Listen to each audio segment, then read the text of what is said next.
اس کی بنیادی وجہ یہ تھی کہ علم میں بڑا فضل اور کمال تھا، اور یہ اللہ کی عطا تھی، کیونکہ ظاہر سی بات ہے اتنی کم عمری میں ظاہری علوم جا کر کوئی دینی درسگاہ سے یہ حاصل نہیں کیے جا سکتے تھے، جبکہ آپ کے والد محترم سے بھی بہت ہی کم عمری میں جو ہے جدائی ہو چکی تھی، لیکن اللہ کی عطا یہاں تو ودیت ہوتا ہے نا، علم تقوی، جی ہاں، جس کو ہم علم لدنی کہتے ہیں، ہم اکثر یہ بات کہتے ہیں کہ ایک علم لدنی بھی ہوتا ہے، ایک آپ ظاہری علم پڑھتے ہیں، لیکن ائمہ کی زندگی میں علم لدنی ہے جو سینہ بسینہ ملتا ہے، پڑھانے کی ضرورت نہیں ہوتی ہے، وہ اللہ کی عطا سے ملتا ہے، اور وہی علم آپ کی زندگی میں بدرجہ کمال موجود تھا۔ جی پیش آپ نے اشارہ کیا وہ دربار والا معاملہ، جی تو قبلہ کی طرف آتے ہیں۔ وہ دربار میں جو ایک علم کا یعنی امامت کا امتحان لے رہی ہے ملوکیت، جی وہ کیا منظر تھا؟ زین صاحب جو آپ اشارہ فرما رہے تھے کہ وہ مامون الرشید کا گزرنا کسی راستے سے، اور امام محمد تقی علیہ السلام اور کچھ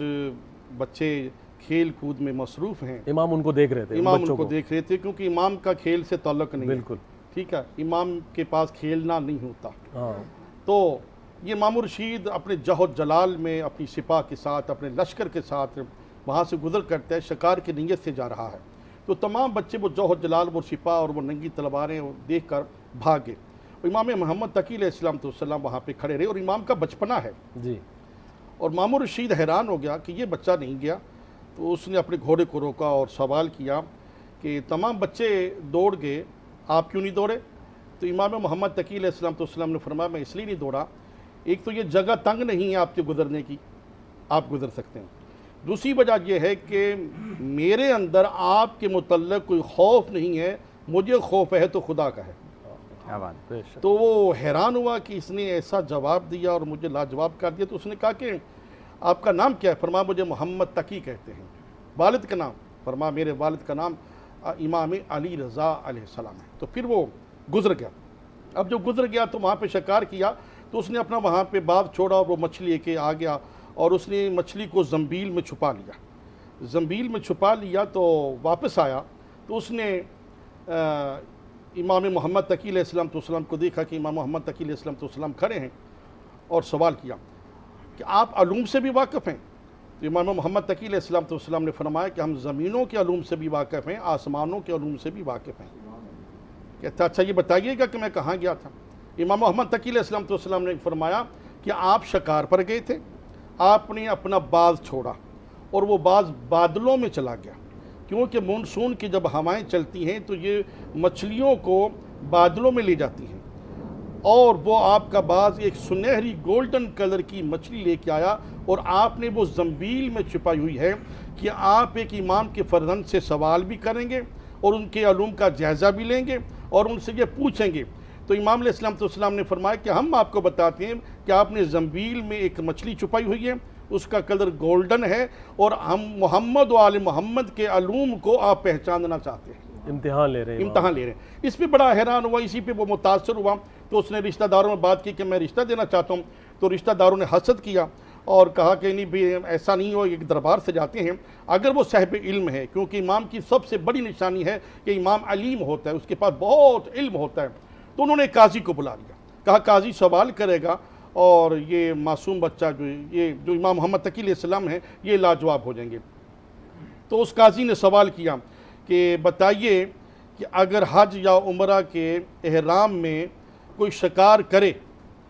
تو اس کا کفارہ کیا ہے؟ اب خاموش ہو گیا، تو امام کھڑے ہوئے۔ امام نے فرمایا آپ نے یہ بیان نہیں کیا کہ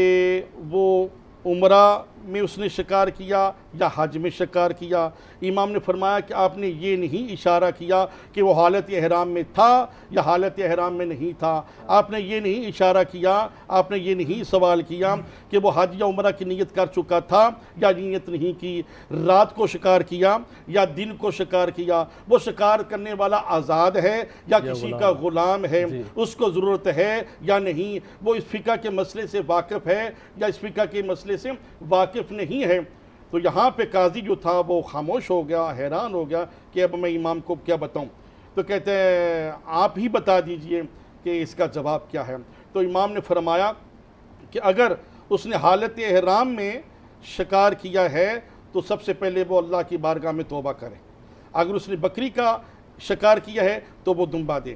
اگر اس نے اس سے بڑے جانور کا شکار کیا ہے تو شتر مرغ دے یا اونٹ دے، اور اگر اس نے اگر وہ اس مسئلہ سے واقف نہیں ہے تو وہ توبہ کرے، رب کی بارگاہ میں اپنے آپ کی ندامت کرے، اور خدا کریم ہے، وہ بخشنے والا ہے۔ یہاں پر آ کر وہ متاثر ہوا اور مامون رشید نے اپنی بیٹی کے رشتہ دینے کا اعلان کر دیا۔ جی یہ ہے سلسلہ مطلب۔ اچھا یہ رشتوں کا بھی بڑا معاملہ ہے کہ رشتہ داری کی جائے۔ جی اس سے پہلے امام علی رضا علیہ السلام کے ساتھ بھی یہی ہوا نا، داماد بنایا گیا اور ولی عہد بھی بنایا گیا، جی جی تاکہ اپنے اقتدار کو، اس پہ مزید بات کریں گے۔ اچھا مصیب صاحب کی طرف چلتے ہیں۔ مصیب صاحب اس موضوع کی مناسبت سے کوئی کلام پیش کرنا چاہیں؟ کہاں مثل تقی سید و سرور ایسا ہے، کہاں مثل تقی سید و سرور ایسا، جیسا گھر کا ہے دکھلاؤ کوئی گھر ایسا ہے، کہاں مثل تقی سید و سرور ایسا، دیکھتے دیکھتے ڈھل جاتی ہے پردیسیاں، دیکھتے دیکھتے ڈھل جاتی ہے پردیسیاں، یہ بدل دیتے ہیں انسان کا مقدر ایسا، یہ بدل دیتے ہیں انسان کا مقدر ایسا، فضل خالق سے گلستان رضا میں آیا، فضل خالق سے گلستان رضا میں آیا، قلب آہن کو جو پگھلا دے گلے تر ایسا، قلب آہن کو جو پگھلا دے گلے تر ایسا، بھی ہے یہی خوے تقی سر نہ جھکے پیش ستم، ہے یہی خوے تقی سر نہ جھکے پیش ستم، یہ اکیلے نہیں ان کا ہے بھرا گھر ایسا، یہ اکیلے نہیں ان کا ہے بھرا گھر ایسا، اور آخر شعر پیش کر رہا ہوں کہ جا کے بازار امامت سے ذرا لے آؤ، جا کے بازار امامت سے ذرا لے آؤ، اس سے بہتر نہ سگی اس کے برابر ایسا، اس سے بہتر نہ سگی اس کے برابر ایسا ہے، کہاں مثل تقی سید و سرور ایسا۔ جزاک اللہ جزاک اللہ۔ مفتی صاحب آپ کی طرف آؤں گا لیکن بریک کے لیے کہا جا رہا ہے، بریک کے بعد آئیں گے تو اس پہ مزید بات کریں گے۔ ناظرین مختصر وقفہ ہے، وقفے کے بعد دوبارہ آتے ہیں۔ ہے کہاں مثل تقی سید و سرور ایسا، ہے کہاں مثل تقی سید و سرور ایسا۔ ایک دفعہ پھر پروگرام میں خوش آمدید کہتے ہیں۔ بریک پہ جانے سے قبل مصیب صاحب انتہائی عمدہ کلام پیش کر رہے تھے، انتہائی عمدہ آواز، انتہائی اعلیٰ اشعار، بہت عمدہ۔ اچھا مفتی صاحب، یہ جو ابھی قبلہ نے ذکر کیا نا کہ پہلے امام کا امتحان لیا گیا تاکہ پھر رشتہ بنایا جائے، کیونکہ ان کے اپنے خاندان قبیلے کے لوگ مخالفت کر رہے تھے کہ کیوں رشتہ کر رہے ہیں، تو بادشاہ کہتا ہے کہ بھئی علم کی بنا پہ میں رشتہ کروں گا۔ تو یہ جو سیاسی بنا، یہ اس کی بنیاد تو سیاسی ہو گئی نا، پھر عقیدت سے عقیدت نہیں ہے، سیاسی ہے، یعنی سیاسی فائدہ اٹھانا ہے اس رشتہ داری کا۔ اچھا پھر پہلے تو اس پہ بات کر لیں کہ مطلب کیا ضرورت پڑی ہے، مطلب ایک آدمی کو پتہ ہے میرا اقتدار ہے، میری بادشاہت ہے، کوئی چیلنج بھی نہیں ہو رہا ہے، تو پھر اس کے باوجود بھی اس کو رشتہ کرنا پڑ رہا ہے۔ دیکھیے اس کے دو پہلو ہیں، ایک تو یہ کہ خود مامون الرشید نے جو رشتہ یہ دیا اس سے اس کے کیا بینیفٹ، کیا فوائد ملے، دوسرا یہ کہ اس رشتے کا اثر کیا امام کی زندگی پر بھی کچھ پڑا۔ تو پہلی چیز کہ جس طرح روایات میں آتا ہے کہ وہ آپ کے علم اور فضل کمال سے متاثر ہوا، تو ظاہری طور پر تو یہی لگ رہا ہے کہ اس نے آپ کے علم سے متاثر ہو کر یہ چاہا کہ میں خاندان رسالت میں اپنا ایک رشتہ جوڑ لوں۔ اور اس کے ساتھ لیکن اس یہ کے ایک اس کو بھی پہلو منسلک کر لیں جی کہ وہ جو ایک تھا نا کہ امام رضا علیہ السلام کو جب شہید کیا گیا زہر دے کے، جی تو وہ عام لوگوں میں تو یہ بات جی میں معلوم تھی۔ وہی بات اسی کی طرف ابھی میں آ رہا ہوں، لیکن اس کا دوسرا ایک سیاسی پہلو بھی ہے، وہ یہی ہے کہ چونکہ یہ بات مشہور تھی، سب کو یہ پتہ تھا کہ اس سے پہلے آباء و اجداد کے ساتھ جو سلسلہ بنو عباس کی حکومت میں، پھر بنو امیہ میں، سب میں جو چلا آ رہا تھا سب کے سامنے ہے کہ کہیں نہ کہیں ائمہ کی زندگی کو ان عمراء نے تنگ کرنے کی کوشش کی، اور کہیں نہ کہیں مظالم کی صورت، پھر ان کی شہادت کے تانے بانے بھی کہیں نہ کہیں ملتے ہوئے آپ کو دربار سے نظر آتے ہیں۔ تو اس میں ایک سیاسی مصلحت یہ بھی تھی کہ لوگوں کی محبت حاصل کی جائے، تاکہ جو ایک غلط تاثر قائم ہے ہمارے بارے میں اس تاثر کو زائل کیا جائے۔ اگرچہ وہ تاثر درست ہے، وہ میں نے کہا نا کہ کہیں نہ کہیں وہ تانے بانے تو ملتے ہیں اس کو نا، زائل کرنا ہے۔ جی ہاں، اس کو زائل کرنا یہ ایک سیاسی بھی پوائنٹ تھا کہ جس کے لیے یہ کام کیا گیا۔ بہرحال اس کا دوسرا پہلو پھر یہ تھا کہ بھائی امام کی زندگی میں اس کا کیا اثر ہوا، یہ میرے نزدیک زیادہ اہم ہے۔ جی چونکہ دیکھیں اب آپ داماد بن گئے ایک حاکم وقت کے، تو دیکھنا یہ ہے کہ کیا آپ کی زندگی میں کوئی بدلاؤ آیا اس سے، کیا آپ کے رہن سہن میں، کیا آپ کے حسن اخلاق میں، آپ کے کردار میں کوئی اس وجہ سے کوئی تبدیلی آئی کہ اب آپ دربار سے منسلک ہو گئے۔ آپ بھی اور آپ کے والد محترم بھی، کسی نے بھی دربار کے اثرات کو کبھی اپنی زندگی پر نہیں لیا، بلکہ ان کا داماد بننے کے بعد بھی آپ کی زندگی ویسی کی ویسی رہی، کیونکہ جب آپ مدینہ منورہ تشریف لے گئے ام الفضل کو اپنے نکاح میں لینے کے بعد کچھ عرصے کے بعد، تو مدینہ منورہ کی وہ زندگی اگر اٹھا کر دیکھی جائے تو آپ نے جا کر اسی انداز میں، جس انداز میں ایک امام اپنی زندگی سادگی سے گزارتا ہے،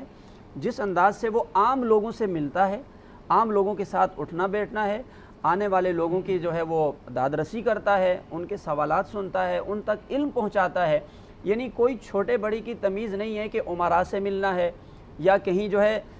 کسی کے توسل سے کسی کا کام کرنا ہے، چونکہ ائمہ کی زندگی میں یہ چیز نہیں ہوتی ہے، وہ ساری مخلوق کو ایک نظر سے دیکھتے ہیں، ان سے محبت کرتے ہیں۔ تو یعنی آپ کی زندگی میں اس رشتے سے کوئی اثر نہیں پڑا، بلکہ الٹا اس کا اثر جو ہے ان کی بیٹی پر تو گیا کہ چونکہ اس کا رہن سہن، وہ تو شہزادی کہلاتی تھی نا، اب شہزادی تو اپنی زندگی شہزادیوں والی گزارنا چاہتی ہے، پروٹوکول چاہیے، پروٹوکول چاہیے، سب کچھ وی آئی پی موومنٹ چاہیے، لیکن آپ نے ایسا نہیں ہونے دیا۔ بلکہ بعض روایات میں تو یہ بھی آتا ہے کہ ام الفضل نے شکایت بھی لکھ بھیجی تھی مامون الرشید کو، تو اس کا جواب اس نے یہی دیا کہ بھائی میں اس راستے میں رکاوٹ نہیں بن سکتا جو اللہ اور اس کے رسول کا حکم ہے، جیسے کہ دوسری شادی کے حوالے سے لکھا۔ لیکن آپ کی زندگی میں کوئی بدلاؤ نہیں آیا، بس یہ والا کردار بڑا اہم ہے کہ انسان ایک اچھا انسان، کامل انسان اس وقت بن سکتا ہے کہ جب دنیا کے اثرات اس پر مرتب نہ ہو، بلکہ وہ اپنا اثر اور اپنا کردار دنیا پر چھوڑے۔ آپ نے اپنے عمل سے ہمیں یہ کر کے بتایا۔ اچھا ایک اور خاص پہلو آپ کی زندگی کا، آپ دیکھیں آپ کی سیرت میں یہ بات ہمیں ملتی ہے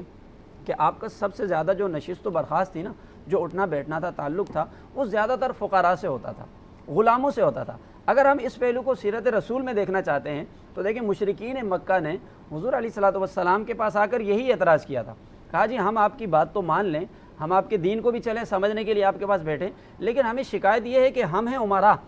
آپ کے ساتھ آپ کے ارد گرد بیٹھنے والے زیادہ تر لوگ یا تو وہ غلام ہیں یا وہ فقراء ہیں یا وہ حبشی لوگ ہیں، ایسے لوگ کہ جن کا ہمارے معاشرے میں کوئی اسٹیٹس نہیں ہے، اس لیے ہم آپ کے پاس نہیں بیٹھتے۔ لیکن نبی پاک صلی اللہ علیہ وآلہ وسلم نے ان کی اس بات کو قبول نہیں فرمایا۔ تو ائمہ کو آپ دیکھیں نا کہ انہوں نے کیا کیا کہ آپ بھی زیادہ فقراء کے ساتھ بیٹھتے تھے، یہ نہیں کہ دربار سے منسلک ہو گئے تو اب آپ نے فقراء کو چھوڑ دیا، بلکہ آپ کے اصحاب کا جب تذکرہ آتا ہے، آپ کے تلامذہ کا تذکرہ آتا ہے تو ان میں زیادہ تر غلام، یعنی غلاموں کا تذکرہ آتا ہے۔ تو یہ ہے انسانیت، یہ ہے کمال جو آپ کی سیرت میں ہمیں نظر آتا ہے۔ جی بہت عمدہ۔ قبلہ یہ جو رشتہ ہو جاتا ہے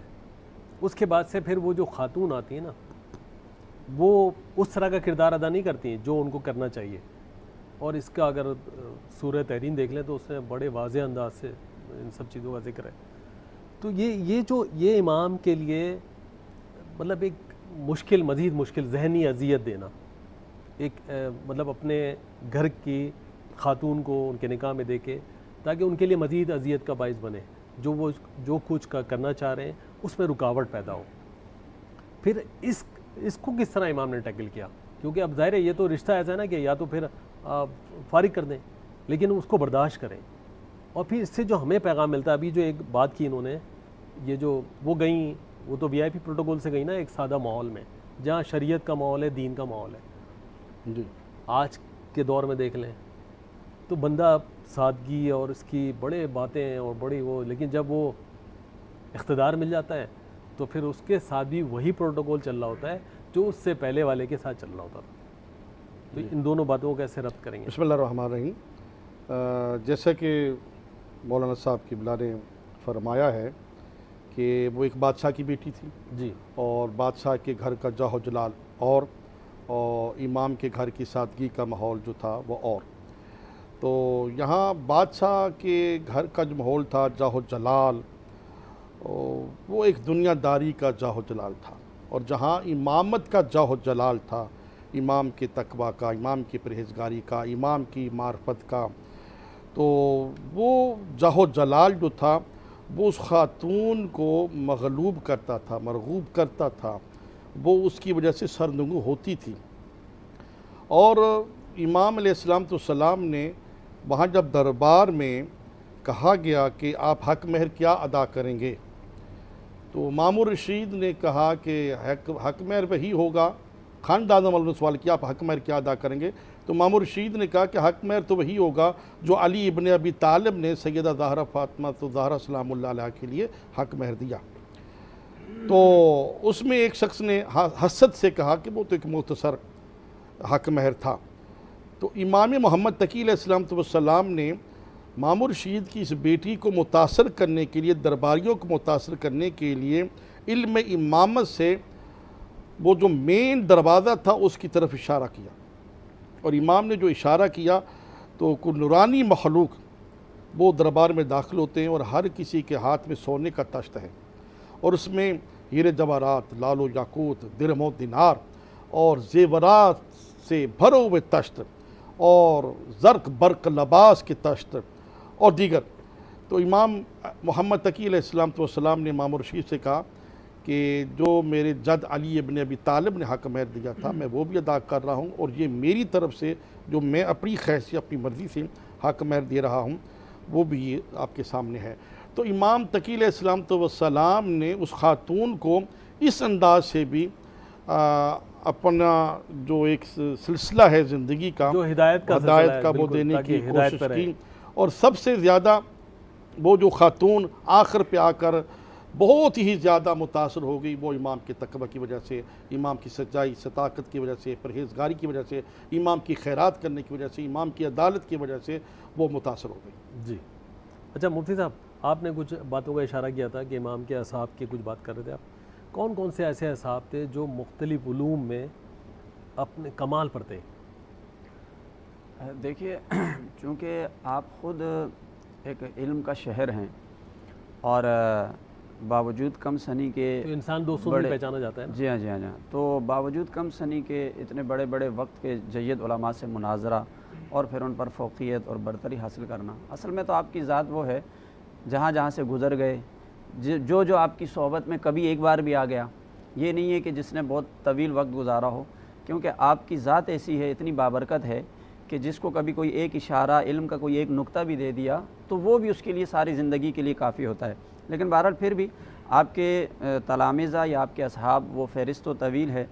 ان میں جیسے ابو محمد فضل بن شازان بن خلیل ازدی نشا پوری کا نام آتا ہے، جن کے بارے میں آتا ہے کہ 180 کتابوں کے مصنف ہیں. یعنی آج کل کسی کی علمی صلاحیت کو دیکھنا ہوتا ہے تو لوگ اس کی کتاب دیکھتے ہیں.